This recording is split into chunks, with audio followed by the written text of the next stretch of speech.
Good. Awesome. So yeah, I'm an open book too. So if you guys have any questions, even if it has nothing to do with bookkeeping, more than happy to answer them. I have a lot of just experience as an entrepreneur and marketing, scaling, exiting a business. So happy to help however I can.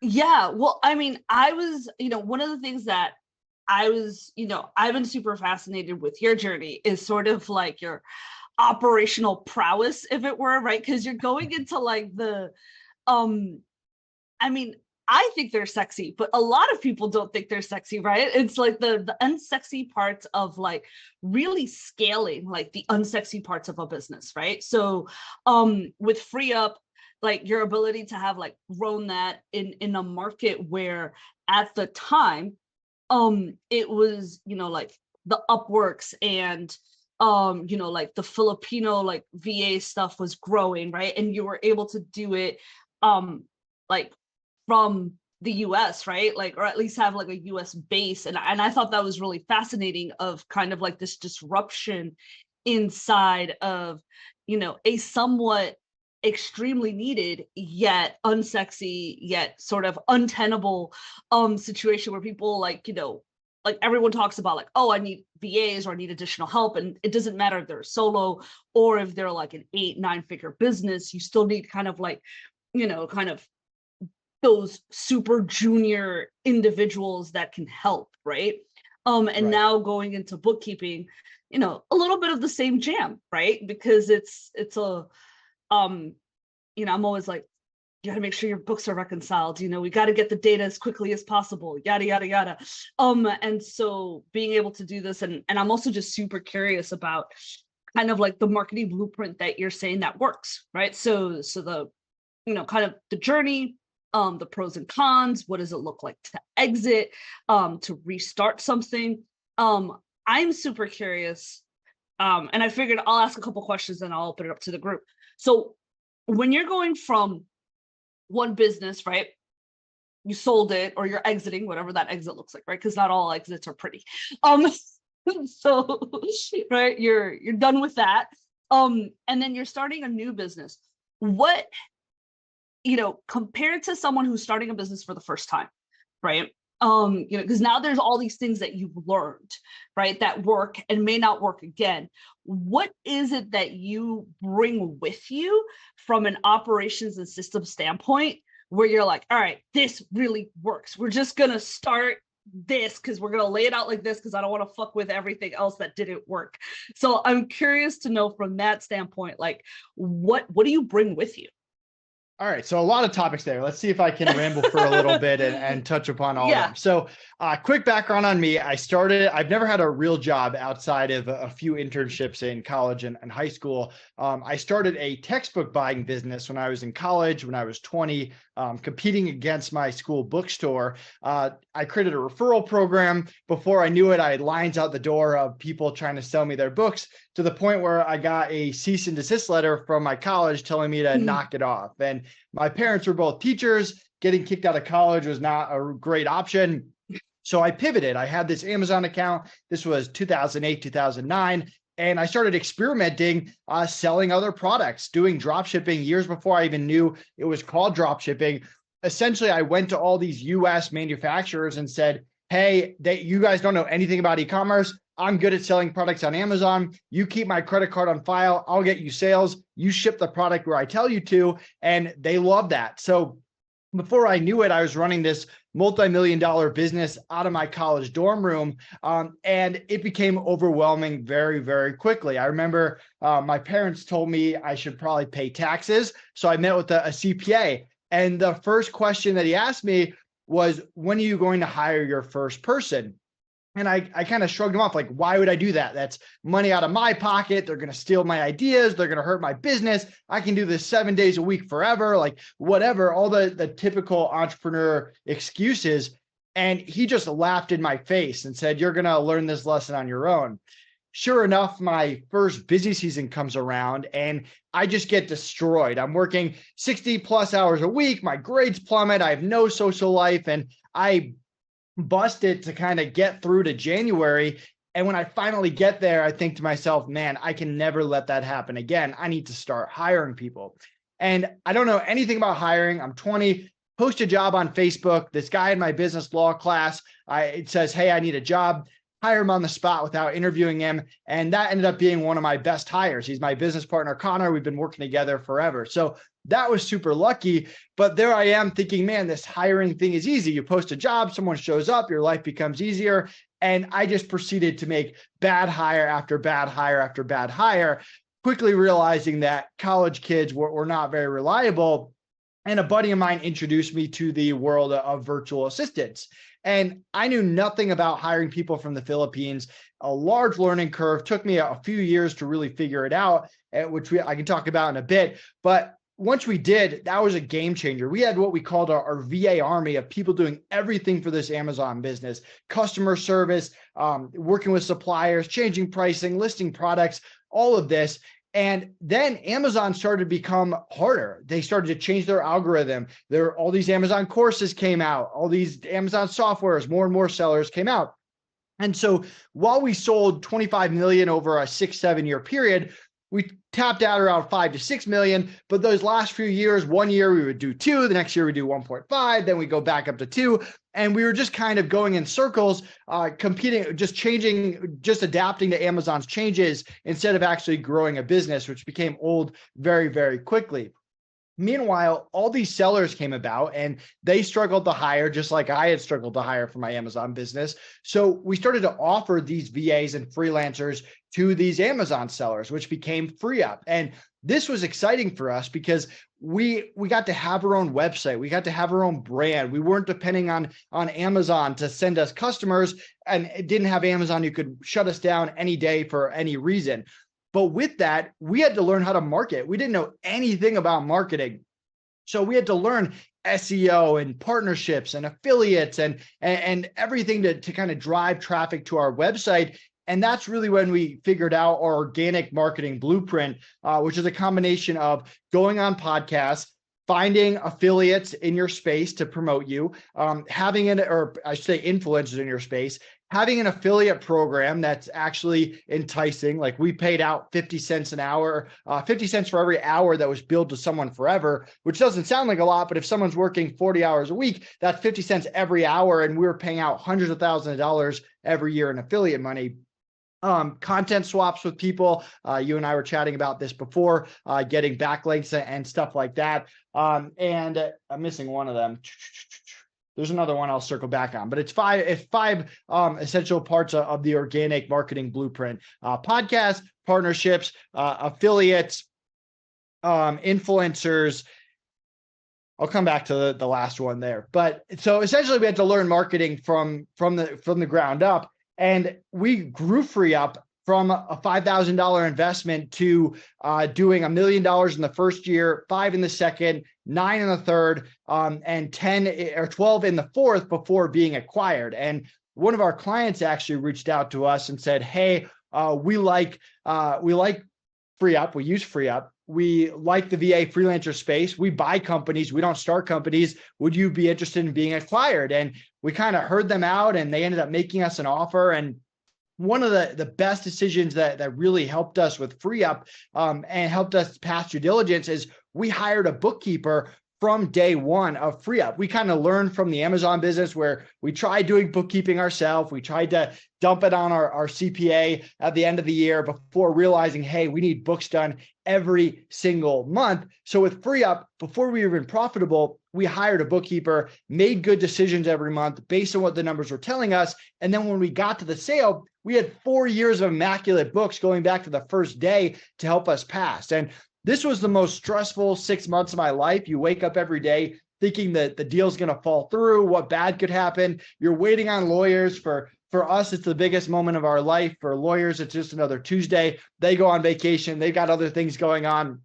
And finally, we get to the end and we sell it, and we can dive more into that if you want. But to kind of bring this to kind of circle around, and hopefully I answered all your questions, you are kind of taking what you learned from the past businesses and moving them over. So from the Amazon business, we had no idea how to hire. We learned how to hire very, very well. We moved that over. With FreeUp, we learned not only the bookkeeping side, but also that organic marketing blueprint that we're able to kind of apply to any business. And when we sold FreeUp, the original plan was to take a year off, travel the world. I didn't think I would see Connor for a year. We sold it in November 2019. So COVID hit shortly after, stuck at home. We can only watch so much Netflix, no business to run.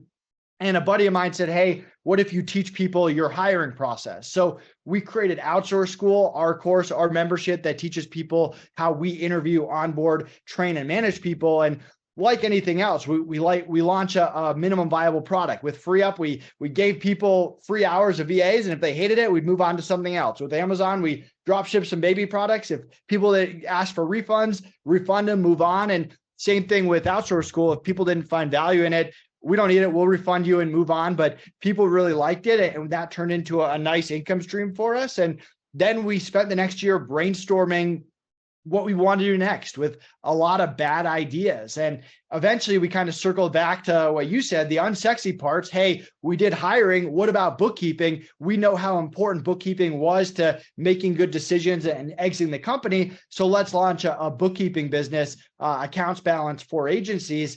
And this kind of, again, we knew how to hire. So we hired a bookkeeping team. We knew how to market. We set up the marketing processes from day one, and that was important. And then now we're kind of learning the bookkeeping realm, which is a little bit different. And hopefully we'll kind of take other stuff that we learn and apply them. So I tried to answer every single part of what you talked about, but happy to kind of dive into more if you want. And I'm going to think of that last fifth thing that I'm just having a brain fart on right now. Yeah, absolutely. Go for it, Jen. Oh, you're on mute, love. How do you decide where to spend your time? On like a day-to-day basis or before starting a company? No, just like when you're in the thick of it. Like how are you assessing your time management? So I meet with my business partner, Connor, every single week, and he is much more on the SEO and the marketing and the stuff like that. I'm a little bit more on like the face and the operation. So every single week, we kind of just have a big brain dumping session where we're throwing out ideas. We're talking about stuff we maybe didn't get to in the past, and we're reorganizing, we're reprioritizing, and giving each of us kind of a hit list for that next week. And for me, I'm a morning person, so I try to do whatever the most important thing is right away in the morning. I like to get on before everyone else is on. No one's bothering me. So if every single morning I'm hitting whatever the top of that hit list is, even if I don't get done anything else the rest of the day, if I get pulled into calls, podcasts, whatever it is, that way I'm always kind of prioritizing. And then each week you're kind of reprioritizing because there'll be things you didn't get to. There'll be things that pop up that you need to kind of slide in. And it's almost similar to kind of software development. We build software behind everything that we do. We had a marketplace for FreeUp. We have a client portal for accounts balance. And you're always kind of getting like new features from your internal team, new features from clients, bugs that need to be fixed. Big projects, small projects, and it's kind of this constant shifting of prioritizing, but you always want to make sure that you're working on the top of the list every single day. And if you don't get to the lower part of the list, you need to bump it to next week and reprioritize it. That's okay, because you're never going to get to everything. The other side of it is just delegating, figuring out, hey, I have this team, I have this resources. What on this list do I not need to do that I can throw on someone else and just have them send it to me when it's done? That's a big part of getting that list done as well. Hopefully that answered your question. So I want to give everybody else a chance. Of course. And I'm curious to know from a project management standpoint, is there tools that you particularly like, and how do you embed that into your flow? And has that changed over the years with the different businesses? Yeah, I thought about the fifth one was. So it's networking calls. So I try to network with people in my space constantly. So I like to kind of make a hit list every day where I'm reaching out to 5 podcasts, 5 blog articles, 5 influencers, 5 potential affiliates, and then 5 just people in my space that I'm not trying to sell in any way. I'm just trying to connect with them, see if I can help them in any way. And if every month you're just networking with 5 to 10 new people, quick 10 to 15-minute calls. Eventually, you're going to wake up like years later and you're going to know everyone in the space. You're going to be top of mind for all referrals. People are going to know what you're going to do or what you do. And they all kind of lead to each other. Like you might get an intro to a podcast or a blog. You might talk to a partner and they introduce you to someone else for a networking call. So they all kind of blend in together to some aspect. But the small consistency that really only takes you 15 minutes a day to reach out to is going to lead to a lot of big things. In terms of tools, I mean, we use ClickUp for like organizing our bookkeeping business. That's a little new. For FreeUp, we actually ran it on Skype for like all 4 years, and the people that bought us immediately moved it to Slack. And so now we like that so much that we use Slack for all our companies going forward. We keep it very simple. Like our SOPs are on Google Docs. When I think of an idea, I email it to myself. Like I have a notepad that I throw stuff on, just an Apple notepad. Yeah, I mean, not that complicated, not that crazy. I'm a big fan of just lean businesses, remote teams, no overhead, and just keeping even my software stack as cheap as humanly possible. Yeah, absolutely. Any questions from anybody? Go for it. Yeah. Oh, Liz beat you with her hand. You couldn't see it, but I saw it. Liz and Mark. I guess my question is more about how to manage like VAs. So this is our first time managing VAs across different departments, and we're just having a little bit of hiccups here with them, with the language barrier. I don't know if it's language barrier or even like technology barriers. I'm not really understanding, and it's kind of, we've made training videos for them. We try to explain, this is what you do, this is how you do it, but we're still not getting great, I guess, work back. We're having to redo the work that they give us and then go back to the drawing board. And now it's taking longer versus us doing it ourselves. So how do you get to the point to where you can scale with more virtual assistants? Yeah, so let me kind of give you a behind the scenes of Outsource School a little bit. And we have a lot of free resources. If you go to outsourceschool.com, we have some hiring packets that might help you. You can grab them. But usually when people struggle with VAs, and for years, people just came to me, even now that people come to me, they're like, hey, I'm struggling hiring for the Philippines. What's going on? It usually comes down to interviewing and onboarding. There's obviously other stuff like training and managing, but if you don't get the interviewing and onboarding right, nothing else really matters. So for interviewing, we have what we call our CARE interview process. It stands for communication, attitude, red flags, and experience. So when you approach an interview, you're looking for the trifecta of communication, attitude, and experience or skill. For skill, you don't want to hire a newbie as a VA. They don't even know if they like being a VA yet. You want someone that has years of experience. If I'm hiring someone for customer service, I'm going to teach them how I want customer service done, but they have to have 5 years plus of customer service experience. And if you're hiring someone for more of a skill role, like we hire bookkeepers, we created a bookkeeping test. We always give any kind of test first, because it's not even worth talking to someone if they don't have the skill that you need. Their attitude and communication doesn't matter if they don't have the skill set. So when you're interviewing people, figure out they have the skill first. And then next, it comes down to communication and attitude. So for communication, you want to communicate with them in whatever method you are going to communicate with them with. So for example, on FreeUp, we did very few like Zoom meetings. Zoom wasn't really a thing back then. We did everything on Skype. So when we would interview someone, it was all text-based interviews. We would see how quickly could they respond? Could they understand what we were saying? Were we just going in circles? Could we understand what they were saying on Slack, or did we have to constantly ask them to clarify? Because we knew that all day long they were going to be communicating with me via Skype, and same thing now with Slack. So we need to make sure they can communicate there. If it's a voice role, then we're doing those Zoom interviews. We're making sure that we can have an actual conversation, or we're doing a Slack and a Zoom. So you want to really make sure they speak English at a high level. They understand what you're saying, that you can communicate before you even get that far. And then attitude is one of those things that you're never going to be able to compete with other companies when it comes to money. There's always someone that can pay your VAs more than you can. So if money is their motivating factor, that's not going to work out for you. You need to make sure that they're motivated by other things. It can be stability. It can be, hey, they want to be a team leader. They want to be part of a family. They want internal growth, which is our personal favorite.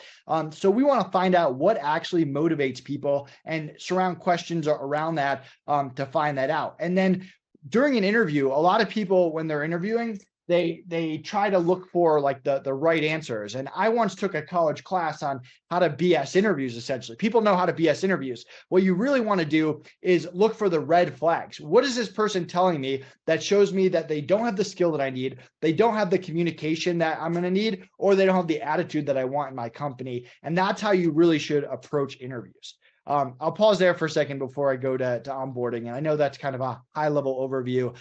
In Outsource School, we kind of have like the exact interview questions, exact onboarding questions, stuff like that. So how would you notice the red flags? Like blaming other people is one of my red flags. Yep. If I ask, and how did you get that insight, and they can't answer it, then I'm like, okay, you borrowed this experience from somebody else and it's bullshit. Right. So I've got a couple tricks, but I'd love to know more about other red flags. Yeah, I mean, it all comes down to what questions that you have. You should have a group of 15 questions that you ask on every interview, and you can steal mine or come up with your own. And every question should have a purpose that you can point things out. If you say, hey, like what motivates you, or why did you leave your last job? And they left their last job because they weren't making enough. That means, hey, you got to dig deeper. What's the rate that you actually want to make? Like what's important to you besides money? So kind of every answer they give, you should be able to dig a little bit further to see, hey, is this something that checks the box, or is this a red flag? Cool. So onboarding and setting expectations. This is the part that everyone messes up. What I messed up for years. The last thing you want to do is hire someone and realize a month in that you don't have the same expectations as them, or they don't know what they got into, or they have power outages, or whatever it is. So we call it our SICK onboarding method. So it's schedule, issues, communication, and culture. So first thing is we talk about the schedule. Have you ever worked the schedule before? If you're asking someone from the Philippines to work overnight, which I've had plenty of people that do it with no issues, have they ever worked that schedule before? Do they really want that schedule? The last thing you want is for them to work the schedule for 2 weeks, realize they have health issues and they hate it, and then you're kind of in a bad spot because you've invested time and money into them. Talk to them about like what's paid, what's not paid, lunch breaks, when they start, is any of their schedule flexible? What's their schedule going to look like in the future? Is it going to change at all? You want to be 100% on the same page with schedule, and you want to make it abundantly clear to them that if they cannot work the schedule, they cannot work for your company. They cannot come to you later and ask for something. Obviously, within reason, we can make tweaks, but it shouldn't be some kind of drastic change. Issues, we cover everything: power outage, internet outage, computer outage, personal issues. We go through them one by one and we talk about them. And hey, do you have a backup internet? Do you have a backup power? What are you going to do if you lose power? Because the solution is you don't just work for a week, or you don't not work for a week. You go somewhere else where there's power so you can continue working. If you need an afternoon off, a day off, it's fine. All of that. Like, hey, what personal issues could come up? Are you taking care of a sick parent and you're the only one that's taking care of them, and if something happens, you can't work until that happens? Like, you want to know. Even stuff like being pregnant, like you want to get ahead of that stuff. That we give our people paid time off, but we had people with our Amazon business who we'd hire them, and 2 weeks later they're like, oh, by the way, I'm pregnant and I give birth in a week. And we're like, wait a second, what? So you want to kind of get ahead of that stuff and plan accordingly. Hey, how much time off are you going to need or want? What's the daycare plan afterwards? Are you going to be able to keep working, or you need to move to part-time? Like, these are things that information is power. You got to have that information so you can make an intelligent decision. And even stuff like internet and computer, like what happens if your computer breaks? Do you have a backup computer anywhere in the house, a friend's computer that you can borrow, or can you just not work until the computer is fixed? Stuff like that. So we kind of go through that and make sure we're on the same page. And I like doing this in writing with Slack so that I can hold them to it. If they tell me that if their computer breaks, they have a backup computer, and a month later their computer breaks and they don't have a backup computer, I'm going to show them that conversation and say, hey, this is what you told me. This is my expectation, and I'm holding you to it. Communication, we kind of chatted about, but for expectations, it's more like, hey, what do you do if you lose internet? How are you going to let me know? You're not just going to not show up for work. I don't work with people who no show and just don't say anything. So we make that abundantly clear. And the beauty of it is the initial hires you make need to be really good at all this stuff. So the initial hires you make are so key because you want them to be team leaders. Eventually, it's always good to promote from within. But if they know your expectations, they're going to help you implement that with every new hire as well. So it's not just on you, but it's very important you get it right with those first hires. And then culture, like what's the culture of your business? Is it cutthroat? Is it warm and fuzzy? Do you do culture meetings? Like not everyone is going to like whatever your culture is. So you want to make it clear what your culture is so they know what they're getting into. And at the end of it, I always give them a chance to back out, because if my expectations are unreasonable, just tell me right here and now. I'd rather find out now and I waste a little bit of time than find out a month down the line when I've already invested time, energy, and money into it. And I've definitely had people back out, and that's a good thing for everyone. So that's kind of my high level overview. And I'm curious if you kind of implement some of that stuff, I think you'll have a much higher success rate.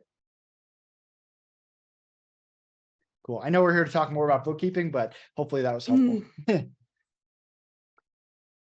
All right, Mark, you had a question. Yes. Question is, let's say someone has for two levels of roles, someone who is frontline staff and maybe someone who's also leadership position. They have passed the care quality assessment. They've also passed the SIC. 90 days into it, or maybe 6 months into it, you find out that there's a capability gap. What then? Do you try to fill the gap? Do you where do we go from there? Yeah. Is it like a skill gap, or is it skill gap, communication, attitude? Skill gap. Yeah.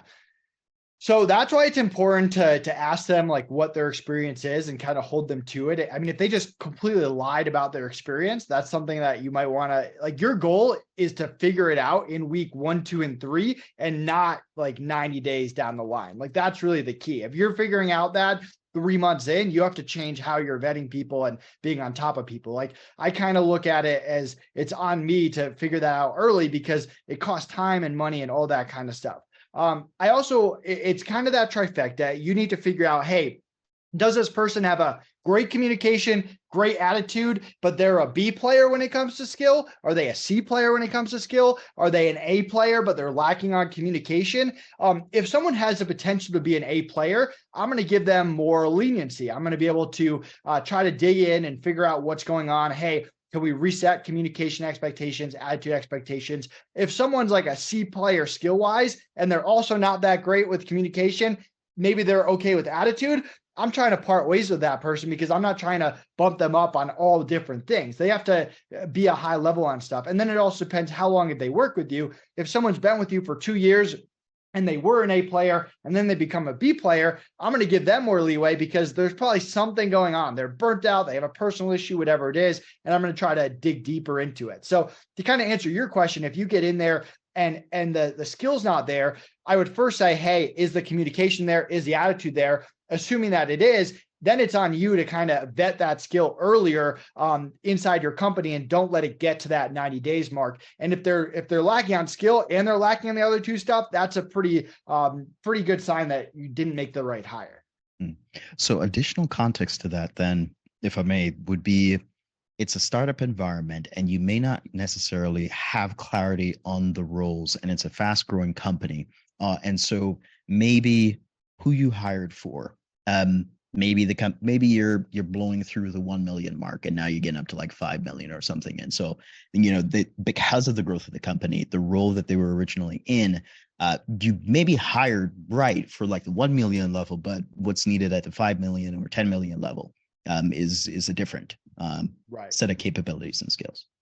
I got you. So it's very similar to kind of promoting someone to a team leader. Like the first thing I do is have a conversation with them. Do you want to be a team leader? Do you want to manage people? Do you want to have additional responsibility? If they don't, I'm not forcing people into it. That never works out well. And I'm going to see, hey, is there another role in my company? And if not, if I have to part ways, although that doesn't usually happen, that can happen. Same thing with you. I would sit down with them and have a conversation. Hey, you've been great for the past year. You helped the company do X, Y, Z. These were your responsibilities.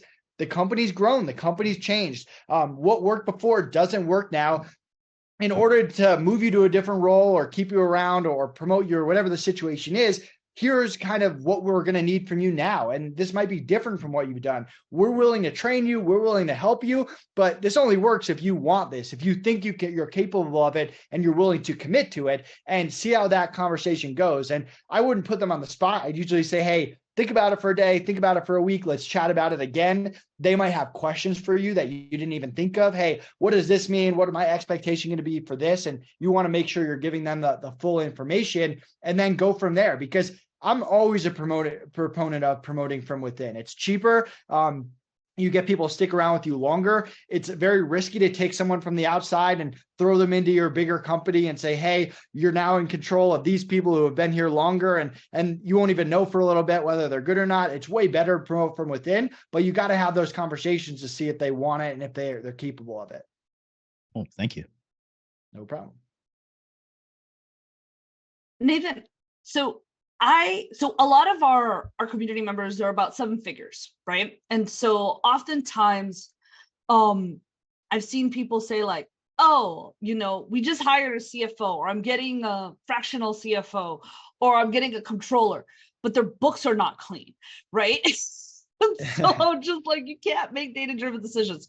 So from your experience, because I kind of think of it as like bookkeeping, accountant is over here more for like, your quarterlies, your yearlies and stuff like that. Like, obviously you need someone to be able to submit.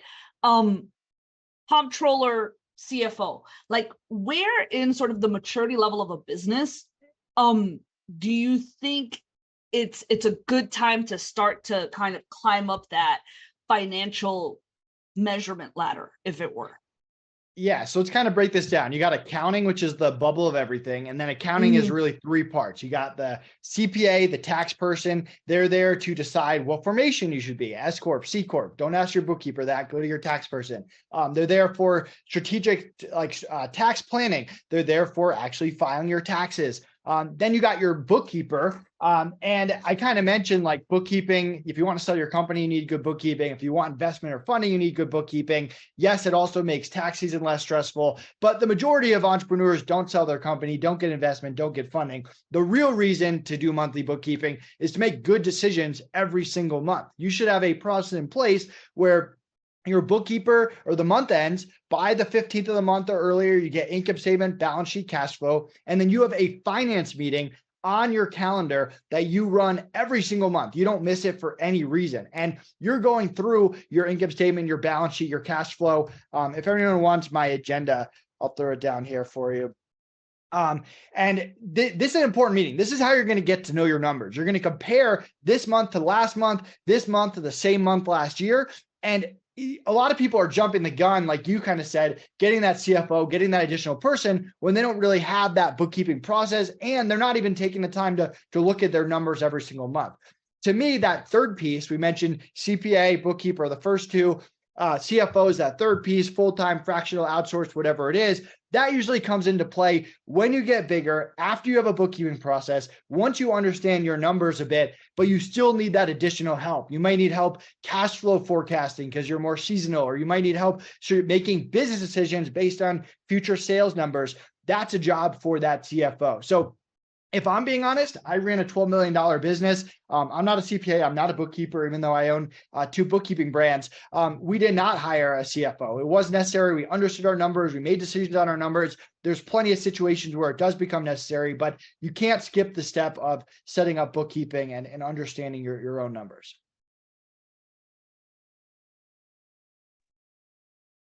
Jan, I know you had another question. So mine are all serial entrepreneur kind of questions. We've brought in, we're at the 8 going to 9 figures, so we're at a slightly different place than the general group. But we brought in the next level of leadership team, and it's been really interesting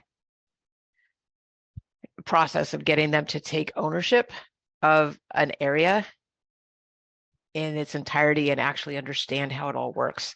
And we hired from within for a third and got external people for 2/3 of this leadership team. And we did it all about the same time. So it has been intense. So there's the onboarding stuff and the pieces, and what I found recently is that we had a meeting and I was supposed to trust them to come up with the rocks for our quarterly priorities, and I didn't. I ended up getting directive because we ran out of time. And I'm for the senior people, do you have a criteria for when you actually trust them to be able to handle something? Mine is Yeah, simply like you got to demonstrate that you can do it, and then I start to trust you, and before that I don't, which seems super elementary, but maybe that's it. I'm very much in the similar mindset of you. I mean, you said ownership, and to me, that's key. I want them to be owning it. I want them to be living, eating, sleeping, breathing it, thinking of ideas, thinking of solutions. A big part of it too is if they're coming with me with only problems and no solutions, they're not owning it. Real people that own stuff, even if the solutions are wrong and I know something they don't know, and I'm like, hey, that solution doesn't work for XYZ reason, they have to at least show me that they're coming with solutions, they're trying to fix stuff. Another big thing is, are they creating SOPs and processes, or is it just in their head? Like, are they actually documenting stuff and making it so it runs without them, or are they just taking on more and more and more? That's what I look for. But I mean, if you're getting close to 9 figures, you're growing businesses bigger than I have. So I'm not 100% sure that I should be giving you advice here, although I'm happy to kind of give you my insights. It's been hard getting this level of ownership. So thank you. Yeah, I mean, you're not far off. Like that, trust is something you kind of build over time, and I don't trust anyone until they prove it to me. And the way they prove it is by taking ownership, building processes, coming to me with solutions. Right, and I am assuming positive intent, but then I need demonstration that they can handle it. I need to skate with them a little bit at this level before they're able to go off. And Yeah, I'm wondering if I'm being overprotective or okay. Yeah. Yeah, bad attitude is the quickest way to get removed from one of my companies. Like, we'll talk to you, we'll try to address it, but it's just a cancer that we just know spreads throughout so quickly. So it has to be addressed immediately. Yeah.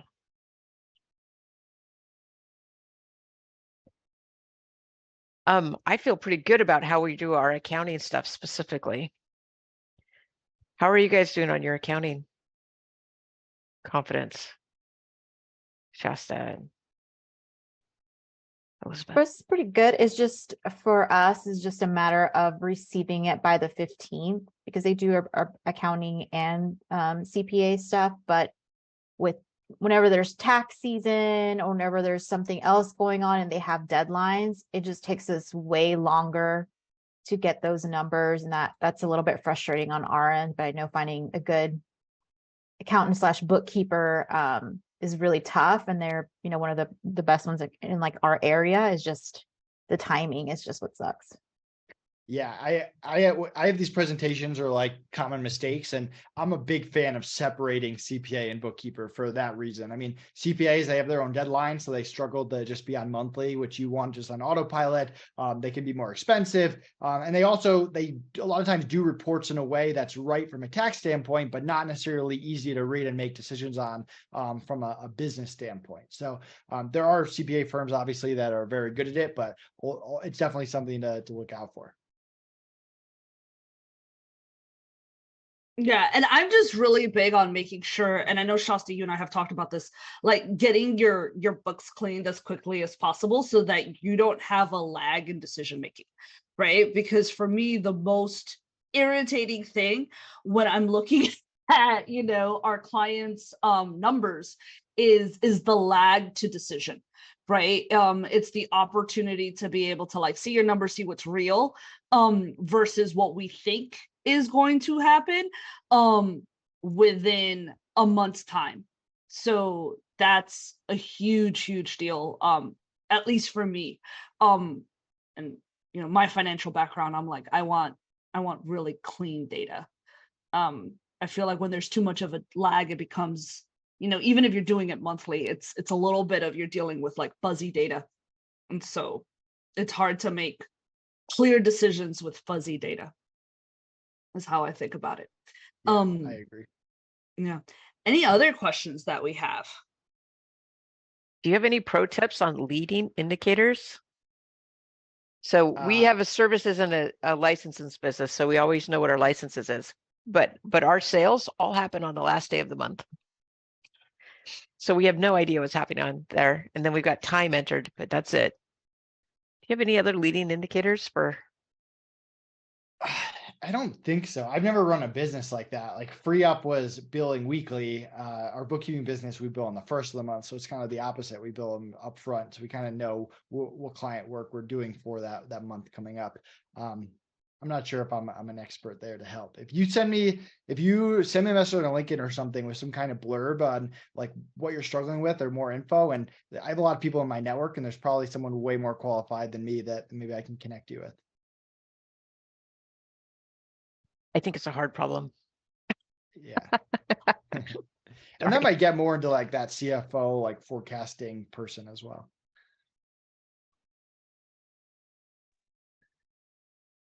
Awesome, guys. Well, yeah, if you guys have any questions that you didn't think of, feel free to kind of reach out to me. If anyone is interested in joining Outsource School, I'll throw a coupon here for half off as my appreciation.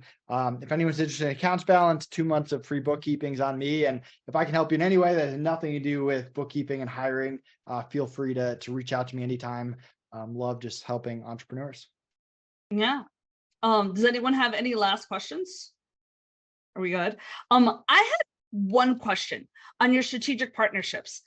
When you're, and I know you've been doing this for quite some time, but how do you like source or like list build for your strategic partnerships?